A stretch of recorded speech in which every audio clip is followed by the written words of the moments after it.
Alright, hey, what's up, y'all? So I wanted to take a moment and share some information that we discussed in our community platform this morning. Loving the platform, by the way. It's at community.superhumantransformation.com. Shameless plug, but we love it in there because you can ask questions and then the answers to the questions get archived for future reference.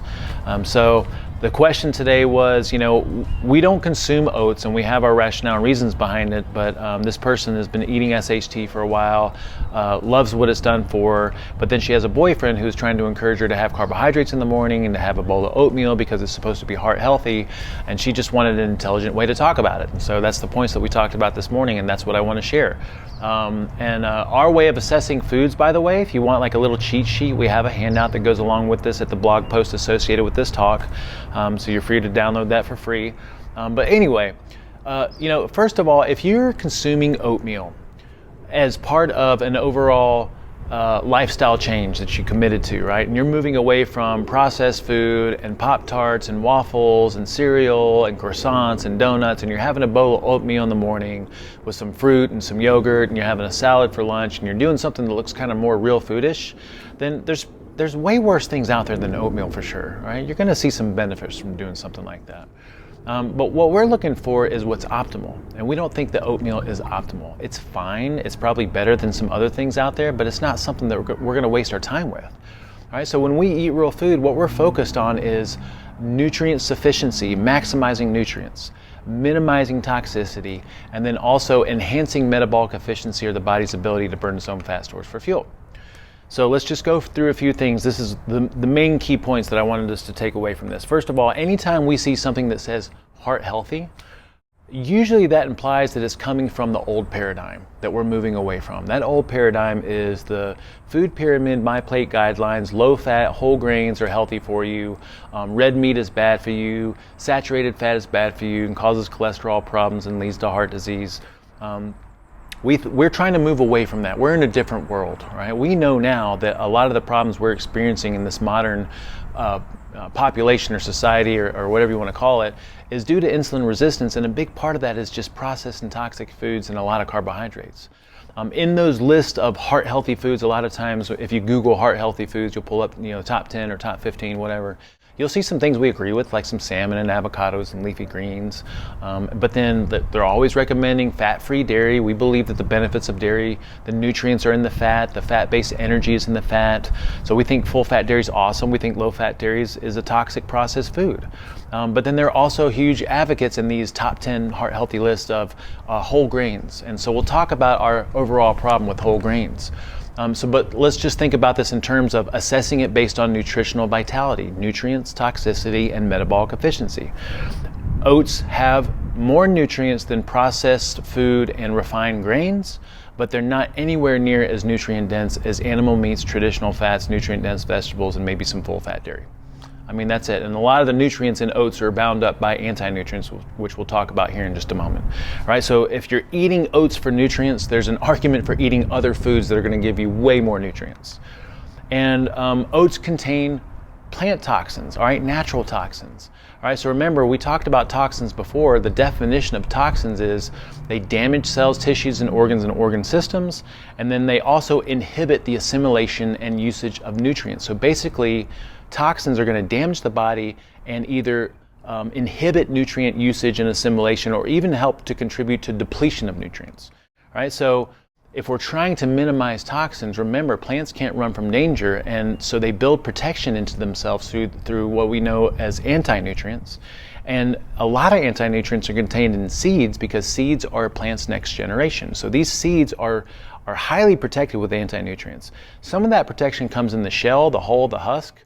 So when we're eating like a whole grain, like something like oatmeal, we're eating a lot of that protection that's in the shell. But even if you're eating something like rolled oats that have a lot of the bran and stuff that's been removed, inside of the oats, inside of seeds in general, we find anti-nutrients. So in oats specifically, we have a high level of phytic acid. So phytic acid is an anti-nutrient that is designed to bind to minerals and nutrients and keep them from being assimilated by the animal that's eating it.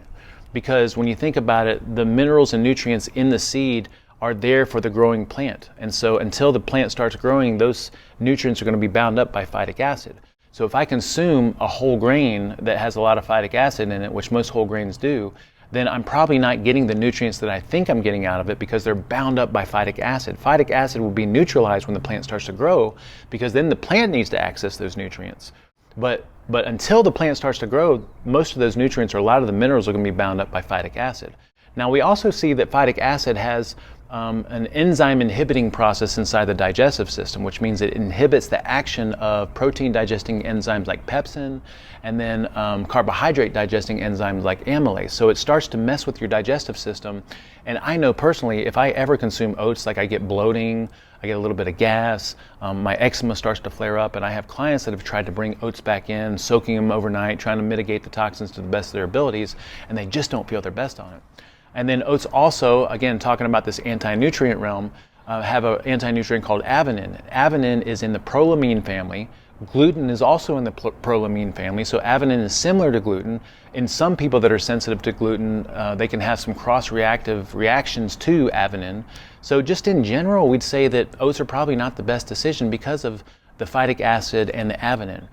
You look at ancestral organizations like Weston A. Price, they actually advocate the consumption of whole grains and things like oats, but before you do that, they always recommend that you soak your oats in water overnight and that you add an acidic medium to it like yogurt to help mitigate the enzyme inhibitors and the phytic acid and other anti-nutrients. So even they acknowledge the anti-nutrients in oats, it's just that they try to mitigate them before consuming it, and we'd say, what's the point? If you got to do all that work, then just eat something that doesn't have the anti-nutrients in it, right?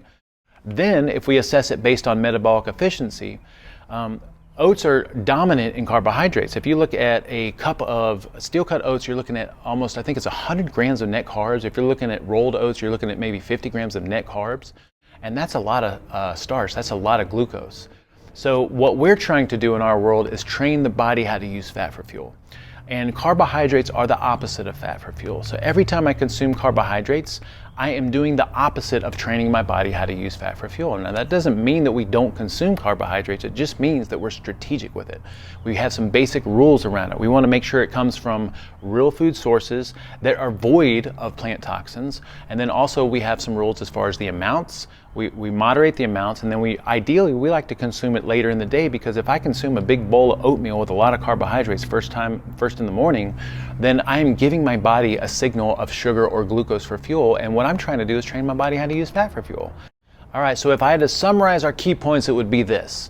Anytime you see heart healthy, it's got to be suspect. That usually implies old school, old paradigm, archaic way of thinking. All right, that's food pyramid, my plate guidelines, low fat is better, whole grains are better, meat and fat and cholesterol are bad for you. And we're in a different world now. All right, that's such old school way of thinking that if you need help, if you're stuck in that paradigm, we can give you some really good resources to check into. Remember what we're trying to do with real food. We're trying to eat for nutrients and maximize the things that build this amazing, beautiful body. Oats may have more nutrients than refined grains and processed food, but they're not anywhere near as nutrient dense as animal meats, traditional fats, nutrient dense vegetables, and full fat dairy. This body is not made of oats, all right? This body is made up of muscles and bones and tendons and connective tissue and ligaments and cartilage and organs. And so if I want to eat things that facilitate this body, I need to eat things that resemble this body. And that's how we come up with our definition of real food. All right, our body does really well on direct nutrient to nutrient assimilation, meaning if I want muscle meat, I need to consume muscle meat. If I want tendons and ligaments and cartilage and connective tissue, I need to consume those things.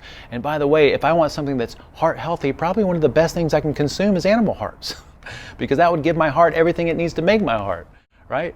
And then also remember, from a toxin standpoint, we want to eat foods that have minimal toxins to the best of our abilities. Plants have the potential to have plant toxins, especially seeds, right? So within oats, we have things like phytic acid, which binds to minerals and keeps us from assimilating those minerals. We don't find that in our other definition of real food. Phytic acid also has this potential for enzyme inhibiting, right? So it inhibits the digestive process. And then we have that prolamine in oats called avenin, which acts very similar to gluten, and some people are very sensitive to it. So we'd say, what's the point? Avoid those potential problems by just eating cleaner, real food. And then we talked about metabolic efficiency. So oats, because they have a lot of glucose, a lot of starch, a lot of net carbs, they're not contributing to metabolic efficiency at all, because it's the opposite of using fat for fuel. So if you're trying to build an amazing body, and if you're trying to eat for nutrients and minimize toxins and nurture the body's ability to burn fat for fuel, we'd say there's a lot better choices out there than oats. And at the same time, if you're eating oats as part of a whole lifestyle change and you moved away from doing a lot of wrong things and you're seeing some great results with oats, there's definitely worse things out there to consume, but what we're looking for is what's optimal. All right, so if you have any questions, comments, feedback, please send them our way, because we are here to help. We care. We're not trying to make things difficult for people. We're trying to make things actually easy and elegant and simple and livable in a modern lifestyle. Okay, so we will talk to you guys soon.